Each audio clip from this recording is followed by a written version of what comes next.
between the ages of birth and 3 or 4. Really, that's when the harshest damage is done. By 3 or 4, the child is already determined, by observing his or her own parents' attitudes, that their worth is questionable. It's not inherent to be in a person. They have to earn it. If they don't live the right way, if they don't do the right thing, if they don't say the right thing, if they don't do everything that the parents like, if they don't accomplish enough, if they don't hold a spoon the right way, if they don't wear the right clothes, if they don't like the right things, then they have no worth. And their parents, through their unhealthy, sickening attitudes, are the ones who plant this certainty in the minds of their children. And why do they do that? Because that's the attitudes that the parents truly live with. The parents truly live in that reality. They truly look out at the world and believe that inherent worth is not a true thing. They don't believe it for themselves. So when they look at their children, how can they believe it for their children? And when they look at their friends, how can they believe it for their friends? They don't. Unhealthy attitudes. That's at the root of emotional disorder. And that's how it gets passed on from parents to children, to them becoming parents, and then they pass it to their children, and an endless loop. So it's really the parents of these children and teenagers who are the true fundamental problem.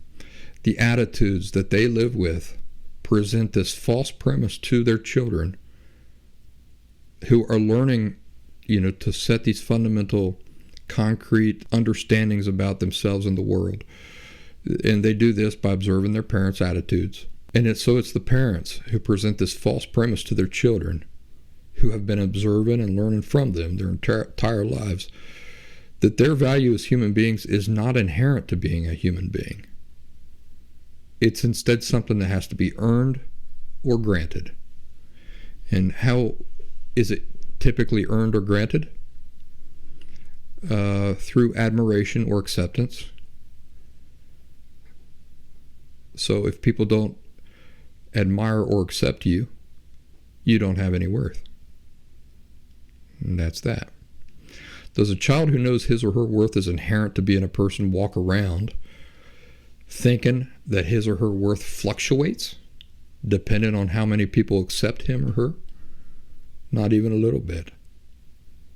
Perceiving your worth as inherent means that it's totally unaffected by anything external and petty like that. Let me ask you this. If the understanding that you live with is that human worth is not an inherent quality, that it has to be granted to you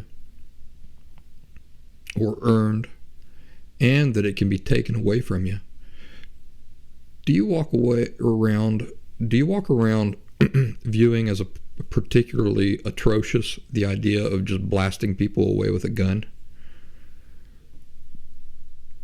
You might have notions of, well, I shouldn't do that because it's not socially acceptable.